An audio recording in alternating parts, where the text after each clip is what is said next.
In the UK, the main fraud type used to be unauthorised fraud. These days that's changed. Most fraud that happens is authorised. It's much more complex to detect. And we need a partner like BioCatch in order to look out for those telltale behavioural signs that our customer could be a victim of fraud. TSB are unique in the UK banks in that we have a fraud refund guarantee, even though the law doesn't mean that we have to. That means we need to be in the top of our game in terms of fraud prevention, just to ensure that we can afford to make that commitment to our customers. The two main scam types that have caused the most concern for TSB over the last 12 months are investment scams and purchase schemes. BioCatch has been a really effective tool for TSB. It's been built over time as we've learned to work together and to trust each other. Our main responsibility is to protect customers' money. We do this by preventing fraudulent transactions from leaving their account. Every transaction that is pushed through our system will get scored by BioCatch. So there's two models that BioCatch use, one for account takeover and one for social engineering. The behavioural data comes through in both models and aliases that we use. So these aliases will detect genuine and non-genuine behaviour, and then we'll get the information on the behavioural patterns of what our customers, how they're interacting with the app.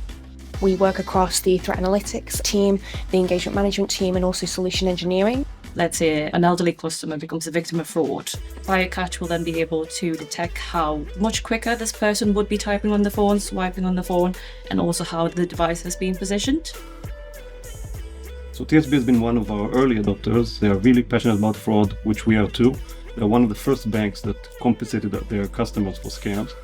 Also, they're driving the technology as far as they can. Teams really work together. There's great rapport, ongoing communication, and those are three ingredients for a successful partnership. TSB, they contribute ideas for new indicators that we use, for improving models, for improving scores. Ultimately, that really benefits all our customers. And the level of protection that will be offered is going to increase massively. And TSB will look to be a leading bank for offering consumer protections for years to come. It's a team sport. The banks need to collaborate. They need to be working with other organisations, be it the telcos, be it the regulators and industry experts. It's only together we're going to solve this issue. The UK is 3 years ahead of the rest of the European market. They look to what's happening in the UK, they look to the legislation that's coming through, and they're all of the opinion that what the UK has experienced, they will experience in the not too distant future. Well, we choose to partner with BioCatch because of their results, and the numbers speak for themselves in terms of the value of fraud that we're able to spot and stop because of the detection capability of BioCatch.